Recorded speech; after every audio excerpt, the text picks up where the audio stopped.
नमस्कार। और यूएस के राष्ट्रपति ने कहा है कि 24 घंटे के अंदर भारत पर हैवी टैरिफ्स का ऐलान करेंगे, यानी कि इंडियन समय के अनुसार करीब 2 बजे रात तक टैरिफ का ऐलान संभव है।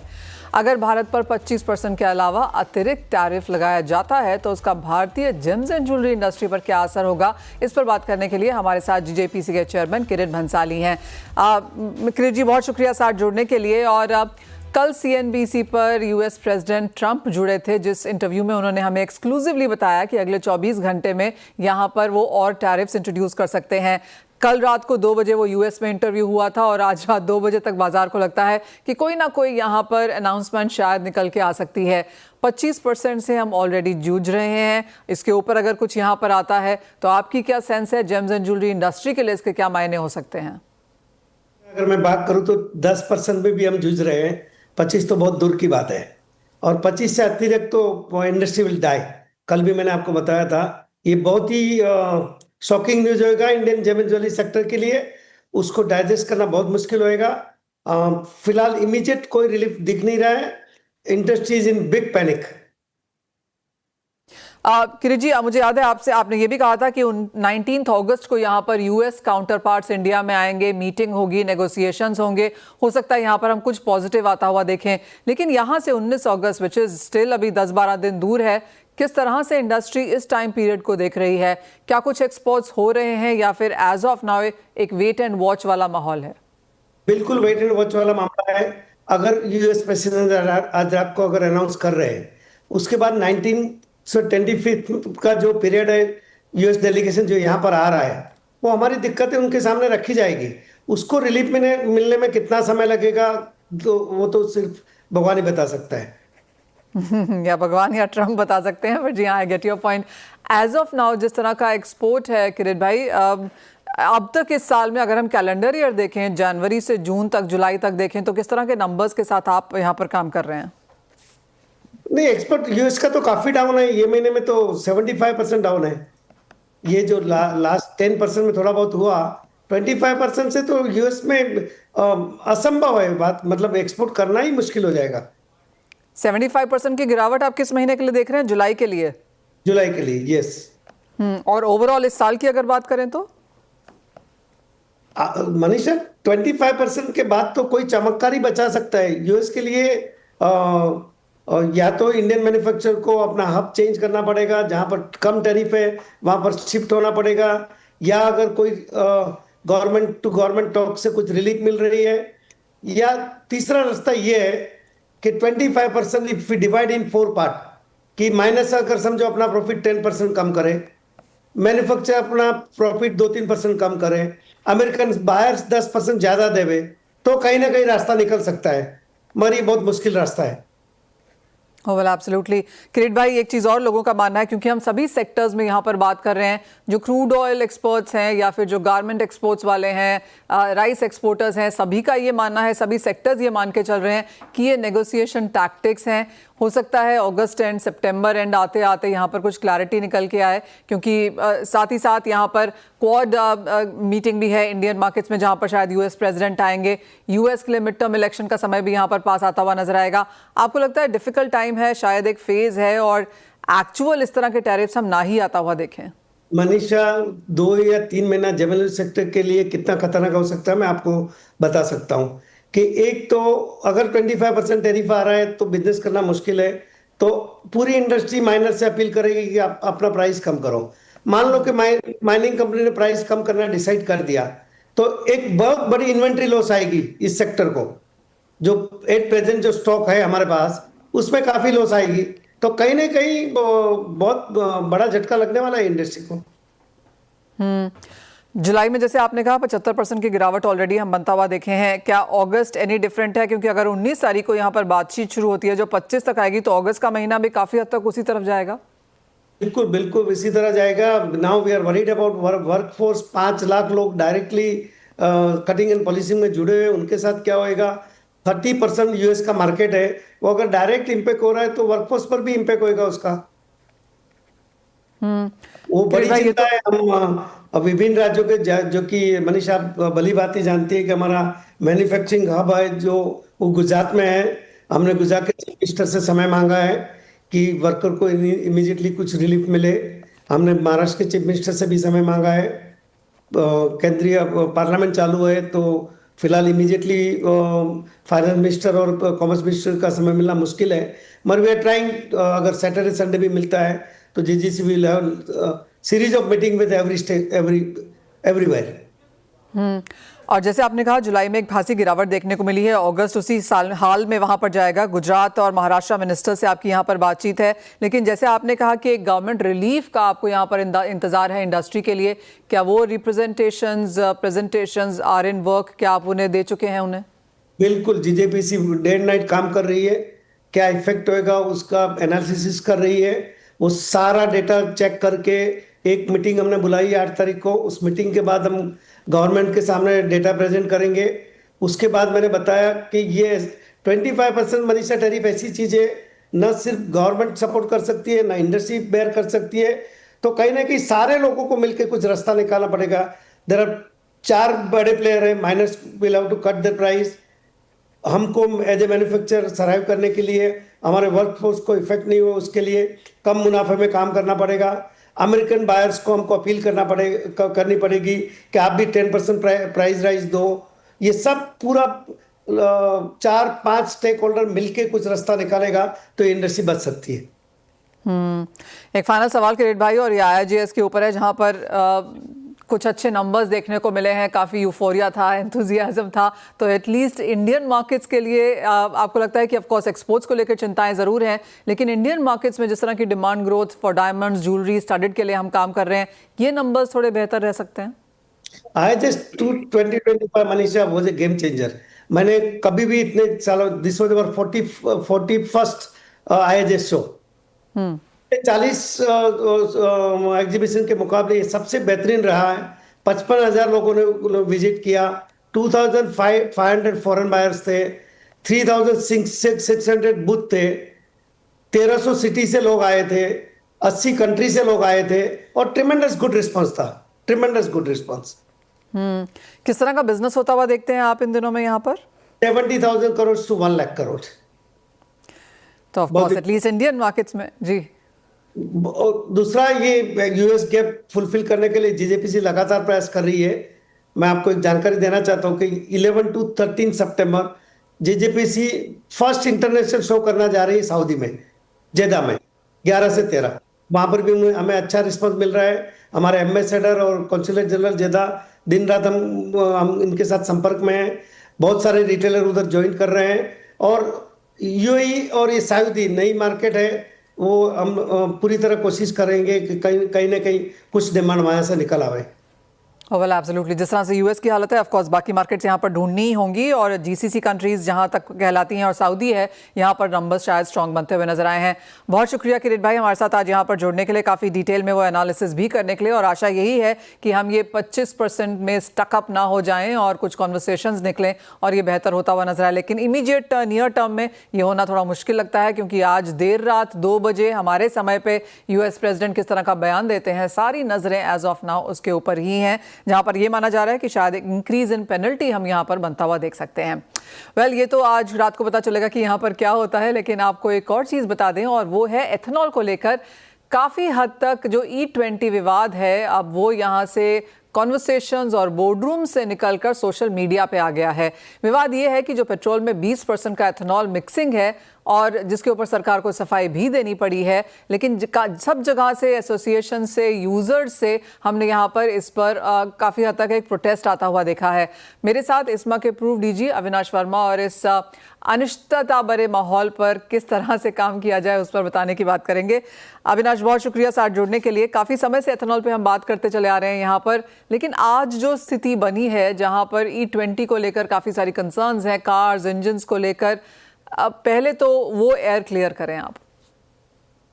देखिए, फर्स्ट एंड फॉरमोस्ट बहुत ज़रूरी है, आई थिंक 4-5 साल पहले भारत सरकार से भी जब बात होती थी तो पब्लिक अवेयरनेस की एक ज़रूरत आन पड़ी थी। अनफॉर्चुनेटली वो पब्लिक अवेयरनेस या जो कैंपेन होता है, जो पब्लिक को समझाने की बात होती है, वो समाव हम लोग कहीं मिस कर गए हैं। 2-3 बातें मैं बताऊंगा। पहला तो क्या है कि इथेनॉल ऑब्वियसली उसकी कैलोरीफिक वैल्यू कम होती है, बट जब तक 10% मिश्रित होता है इथेनॉल विद पेट्रोल, चूंकि इथेनॉल में ऑक्सीजन की मात्रा बहुत ज्यादा होती है, अबाउट 33% ऑक्सीजन है। That is why it is known to be the best oxygenate in the world. तो जब इथेनॉल मिलाया जाता है पेट्रोल में, तो वो ऑक्सीजन पेट्रोल को भी ज्यादा बेहतर बर्न करता है इंजन के अंदर, जिसके कारण टेल पाइप एमिशंस भी घटती है और एवरेज जो माइलेज की हम बात करते हैं अप टू 10 से 12% तक ये इंप्रूव होती है। अगर इथेनॉल डालते हैं तो 10-12% इथेनॉल के साथ पेट्रोल की जो परफॉर्मेंस है that improves, mileage will improve. However जब उससे ज्यादा हम बढ़ाते हैं 20% तक जाएंगे तो ऑब्वियसली थोड़ी सी कैलोरीफिक वैल्यू का इंपैक्ट आता है और माइलेज धीरे धीरे घटते जाता है। So that is one concern. Second concern है क्या ये इंजन को डैमेज करता है या क्या हमारे रबर पार्ट्स या जो प्लास्टिक्स हैं उनको डैमेज करता है।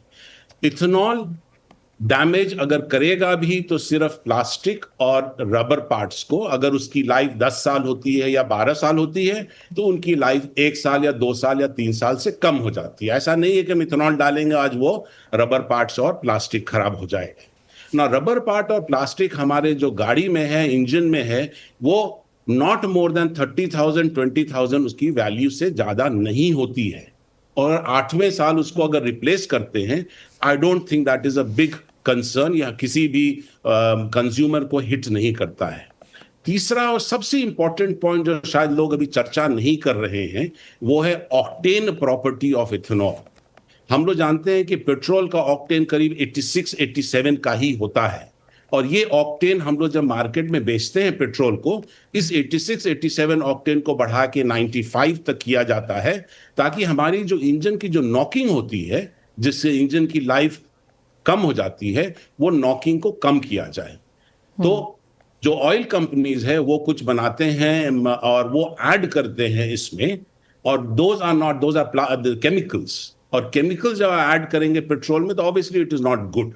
तो केमिकल्स ऐड करके वो 86% को 95% करते हैं। बट इथेनॉल की जो अपनी ऑक्टेन रेटिंग है वो 107 की है। तो जब आप इथेनॉल मिलाते हैं पेट्रोल में तो ऑटोमेटिकली आपकी जो ऑक्टेन रेटिंग बढ़ जाती है, आपकी एंटी नॉकिंग घटती है, जिसके कारण आपकी इंजन की लाइफ बढ़ती है। So the advantages of ethanol is much much more for a car consumer as compare to the negatives. इसीलिए ये तो गंभीरता की बात लोग अगर ये प्रचार कर रहे हैं, इस प्रचार को काटना जो भारत सरकार ने ऑलरेडी शुरू कर दिया है, करेक्ट इंफॉर्मेशन देना बहुत जरूरी हो गया है। और आपने अविनाश वो बहुत डिटेल में समझाया भी है। एक और कंसर्न जो मार्केट्स में है वो ये कि अगर मैं अपनी कार लेके पेट्रोल पंप पे जाती हूँ, एक तो मुझे कोई प्राइस सपोर्ट नहीं है उसकी वजह से, क्योंकि एथेनॉल सस्ता है, पेट्रोल हायर है। अगर मैं E10, E15, E20 बढ़वा भी रही हूँ तो मुझे वो प्राइस कंपनसेशन यहाँ पर नहीं है। और दूसरा ये कि मुझे पता ही नहीं है कि मैं E10, E15 या E20 अपनी कार में यहाँ पर फिल करा रही हूँ। तो ये दोनों चीज़ें आपको लगता है कि पंप्स अगर इसको यहाँ पर इन्वॉल्व कर लें तो कंज्यूमर के लिए अवेयरनेस हम यहाँ पर अपने आप ही बढ़ता हुआ देखेंगे?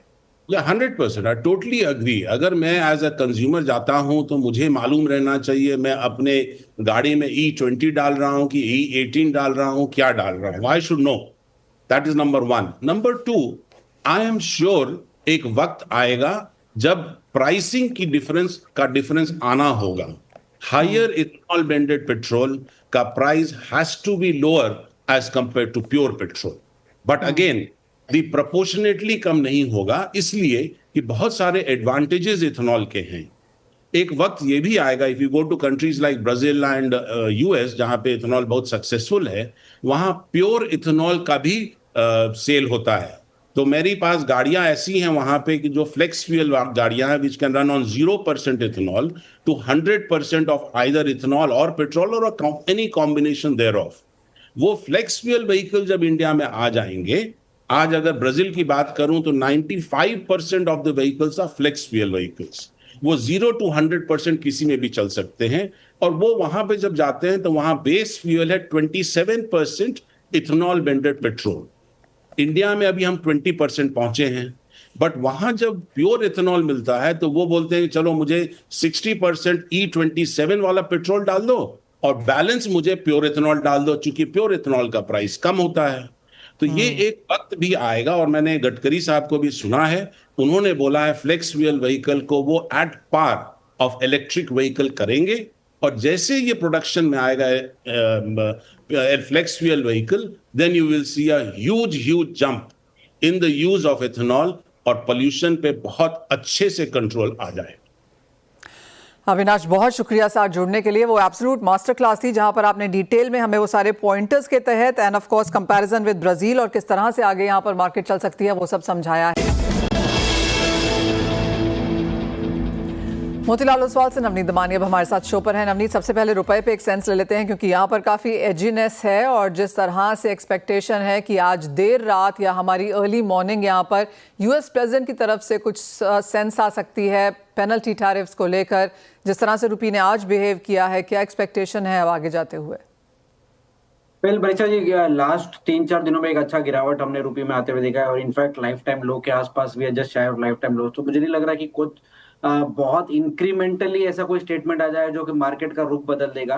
बट एज वी स्पीक, जब तक बहुत ग्रेट क्लैरिटी नहीं इमर्ज होती है कि प्रेसिडेंट ट्रम्प का स्टांस क्या रहेगा, जैसे कि हमारे से पहले जो स्पीकर डिस्कस कर रहे थे कि 25 से 35% के रेंज में भी अगर टैरिफ्स इंपोज होते हैं तो कहीं ना कहीं वो एक बहुत ही डेट्रीमेंटल या नेगेटिव फैक्टर जैसे पोर्ट्रे हो सकता है रुपये के लिए। ओवरऑल 88 10-20 के ऊपर सस्टेनेबल बेसिस पर अगर रुपये ट्रेड करेगा तो करीब करीब 1.5 से 2 रुपए का डेप्रिसिएशन आपको और देखने मिल सकता है। ये बहुत ब्राइट पॉसिबिलिटी हो सकती है। एंड अगर कोई न्यूट्रलाइज स्टांस आता है, कोई एक डिस्कशन की तरफ पॉजिटिविटी बढ़ती है, तो एक पॉजिटिव बायस भी आ सकता है। बट जब तक 86 के ऊपर हम ट्रेड कर रहे हैं तब तक बायस अब स्ट्रांगली एक डेप्रिशिएटिंग रुपये की तरफ हो गया है। एंड आई थिंक 86 के नीचे ही we will have to reconsider stance, but थोड़ा सा लार्जली ट्रेंड नेगेटिव की तरफ ही है। एंड अगले 1-2 दिनों में अगर कोई खास फर्क या ऐसा पॉजिटिव फैक्टर नहीं आया तो expect some negative bias in the next few days. Navneet, एक इम्पैक्ट आपसे सोने चांदी पर भी लेना चाहेंगे क्योंकि कुछ सपोर्ट यहाँ पर जरूर लौटा है, लेकिन अगेन वो रनअवे रैली यहाँ पर नहीं है, तो करंट लेवल्स अब आपको क्या सुझाते हैं? वेल, जो लास्ट कुछ दिनों में हमने बढ़त देखी है primarily supported by depreciating rupee, and अगर रुपी में यहाँ से फर्दर डेप्रिशिएशन होगा तो ऐसा हो सकता है कि एक पॉजिटिव ट्रेंड फिर से कंटिन्यू हो गोल्ड सिल्वर में। कॉमेक्स का अगर मैं देखूं तो कॉमेक्स में एक रिबाउंड जरूर आया निचले लेवल से। 3280 का जो स्तर है वो पिछले 1.5 महीने में 3 बार रिटेस्ट हुआ, टेस्ट ब्रेक नहीं हुआ है, तो वो एक बहुत ही क्रिटिकल सपोर्ट बन गया है और वहां से एक अच्छा रिबाउंड हमने देखा है। तो मेरे हिसाब से रुपी will be the driving factor over the next few days. अगर यहाँ पर कोई भी नेगेटिव बायस आता है रुपये के अंदर तो वो एक पॉजिटिविटी जैसे गोल्ड के प्राइसेस में ट्रीट होगा। आई एक्सपेक्ट कि गोल्ड प्राइसेस में जब तक 99,000 का स्तर यहाँ पर नहीं टूटेगा तब तक बाय ऑन डिप्स की स्ट्रेटेजी अगले कुछ दिनों के लिए कंटिन्यू रह सकती है। इनफैक्ट 10,800 10,700 के आसपास शॉर्ट टर्म में आप बाइंग की स्ट्रेटेजी बना सकते हैं। 10,300 के नीचे आपका स्टॉप लॉस रहेगा, एंड इवेंचुअली 1,01,500 तक के लेवल आपको देखने मिल सकेंगे। जी हाँ, साथ ही साथ सिल्वर पे क्या सेंस रहेगी, क्योंकि यहाँ पर भी हल्की सी बढ़त फिर से देखने को मिली है, इंचिंग टुवर्ड्स दैट 38, लेकिन अभी थोड़ा दूर है।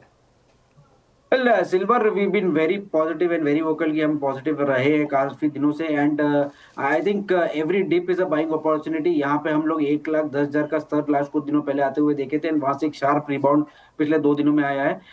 सिल्वर को जो पॉजिटिविटी मिल रही है इज बेस्ड ऑन 2 फैक्टर। एक तो चाइना के जो डेटा है थोड़े मिक्स्ड आए लास्ट कुछ दिनों में।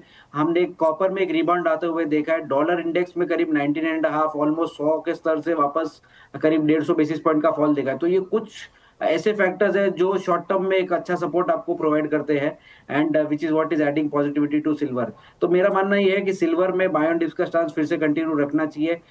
1,12,500 के आसपास बहुत अच्छा बाइंग अपॉर्चुनिटी रहेगा। 1,11,000 आपका शॉर्ट टर्म में स्टॉप लॉस रहेगा, एंड 1,15,000 15,600 तक के टारगेट आपको देखने मिल सकते हैं।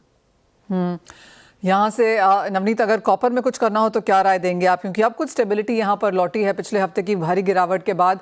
कंसोलिडेशन मूड है, एलएमई पे थोड़ी सी बढ़त भी एक्चुअली हमने आज आते हुए यहाँ पर देखी, यहाँ से क्या राय है? भाई कॉपर में अगर आप 2 महीने से ऑब्जर्व करेंगे तो आईसीएसजी का जो डेटा आता है वो ये दिखा रहा है कि डेफिसिट सिनेरियो कॉपर में डेवलप होता नजर आ रहा है। बट साल के शुरुआत में there was a great expectation कि 1,80,000-1,82,000 टन के आसपास का सरप्लस रिपोर्ट होगा। तो जो ये चेंजिंग स्टांस है वो कॉपर को कहीं ना कहीं पॉजिटिविटी प्रोवाइड कर रहा है। जैसे मैंने बताया कि सिल्वर चाइना के जो आंकड़े वो थोड़े से पॉजिटिव होते हुए नजर आ रहे हैं, प्लस डॉलर इंडेक्स की जो बढ़त थी 96 से लेकर 99 99.5 तक की, उसने एक अच्छा नेगेटिव बायस कॉपर के आसपास प्ले किया है। Now that tariff fear of copper is taken care of, तो मुझे लग रहा है कि वापस नॉर्मलाइज ट्रेंड में वापस बुलिश बायस पोर्ट्रे होना चाहिए। 880 878 के आसपास आप बाय किया जाए, 817 की से स्टॉप लगाइए एंड 900 910 तक के टारगेट आपको बहुत जल्द देखने मिल सकते हैं। Navneet, very quickly crude oil price पे क्या सेंस है? पहले एक अच्छा करेक्शन हमने क्रूड ऑयल में देख लिया, करीब करीब 300 पॉइंट या करीब करीब $4 का करेक्शन हमने प्राइसेस में आते हुए देखा है। मुझे लग रहा है कि एक अच्छा रिबाउंड ड्यू है। $65 का स्तर WTI पे नहीं टूटेगा। जो ड्राइविंग सीजन है वो बहुत स्ट्रॉन्ग रिपोर्ट हो रहा है, आपका गैसोलीन नंबर्स बहुत शार्पली डिप्लीट हुए एंड आज के सत्र पे हमें क्रूड ऑयल की इन्वेंट्री का डेटा भी देखने मिल सकता है, which could add to the positive bias. तो एक रिबाउंड ड्यू है क्रूड में, करीब करीब 100 से 150 पॉइंट का रिबाउंड कुछ दिनों में, अगले 2-3 दिनों में देखने मिल सकता है। तो बाय ऑन डिप्स की स्ट्रेटेजी रहेगी। 5800 के आसपास आप बाय करिए। 5720 will be your stop loss and may be 5950 could be that possible target. Alright, तो खरीदारी की अपॉर्चुनिटी कच्चे तेल में फिर से लौटती हुई। आपको याद दिला दें, पिछला हफ्ता यहाँ पर बेहतरीन था, लेकिन कुछ मुनाफा वसूली पिछले 4 दिनों में देखने को मिली है और आज कुछ खरीदारी फिर से आपकी स्क्रीन पर लौटती हुई। नवनीत, एज ऑलवेज बहुत शुक्रिया साथ जोड़ने के लिए, तमाम कमोडिटीज़ एंड करेंसी पर भी अपनी स्ट्रैटेजी देने के लिए। वेल, इसी के साथ फिलहाल इस कार्यक्रम में इतना ही समय है। हम लौटेंगे आवाज़ समाचार के साथ।